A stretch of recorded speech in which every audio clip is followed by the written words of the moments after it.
guys, napakalakas talaga ng hangin, as in so far hindi siya nakikita kasi malakas talaga yung hangin. Ayan, mayroon naman nagbagsakan ng mga saging. So ayan, ito yung taas namin guys. Napakalakas talaga ng hangin.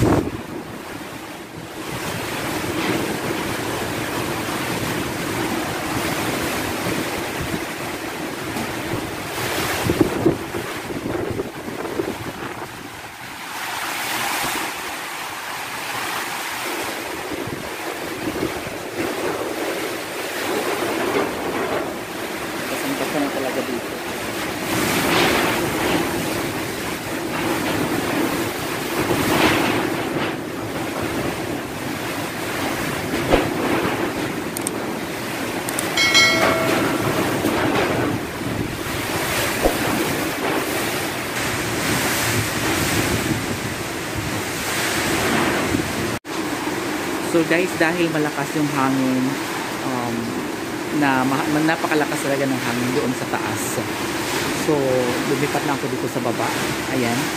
Diyan na ako matutulog. Kasi as in talaga, basa na sa taas. So, ayan. Diyan na lang ako matutulog.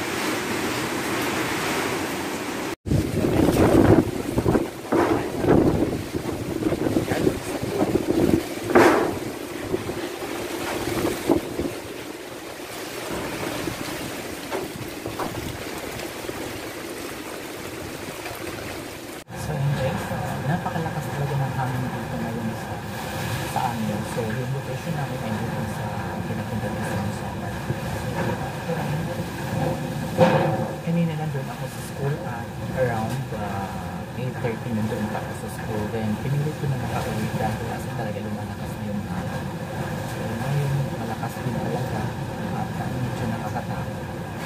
So guys, maririnig talaga natin ang ingay ng mga bubong dahil talaga yung lakas ng hangin na bumabayo ngayon dito sa amin.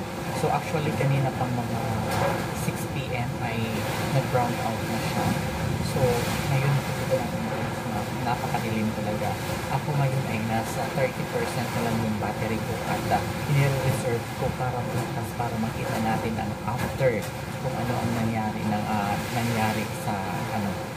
sa lugar namin dahil sa bagyo. Actually, hindi talaga inaasahan na may talaga bagyo. Ako nga, hindi ko alam na magkakaroon naman yung bagyo kasi wala namang announcement at wala rin ako nabasa sa Facebook. But surprisingly, ito na yun. Pero syempre, makasa tayo in God's protection na tayo ay protektahan, na tayo ay tutulungan para ilayo sa kapamilya.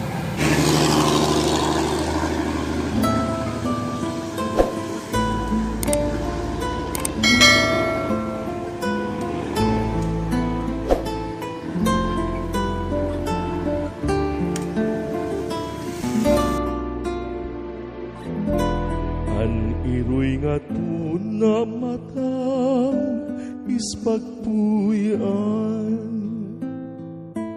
bisan din silat puros kasangkayan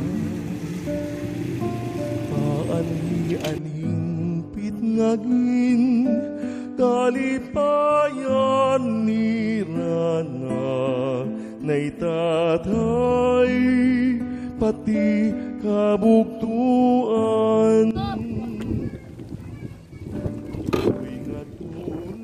So ito guys yung effect ng bagyong Julie na dito sa Barangay Santo Niño, napunta Eastern Samar. So nandito ako ngayon sa Pantalan, saan makikita natin ngayon na mga sira-sira na talaga yung mga floating cottages.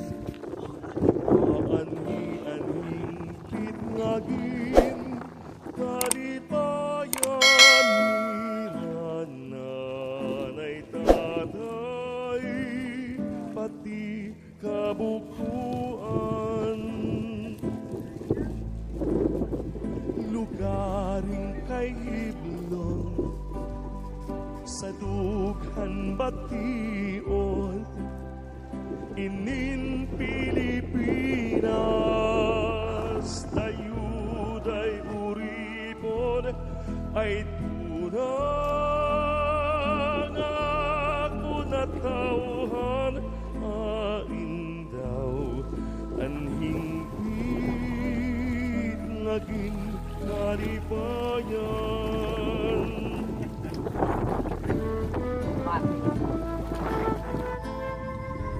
So ito guys, nandito ako ngayon sa mataas na parte ng lupa namin. Ayan.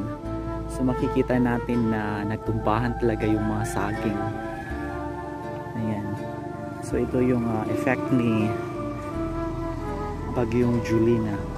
So yung tambayan namin dito, ayun, wala na siya. Naano na siya. Sinira na talaga ni Julina. Ayan. Ayun yung table. Ayan yung sanga ng avocado na natanggalan siya. Yung sanga ng langka. Ayan. Yung mga saging talaga nagtumbahan talaga. Grabe.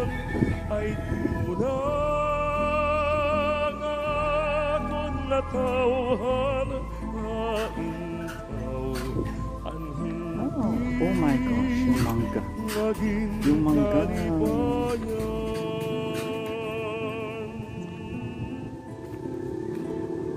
Ang iro'y nga na mata is pagtuyan.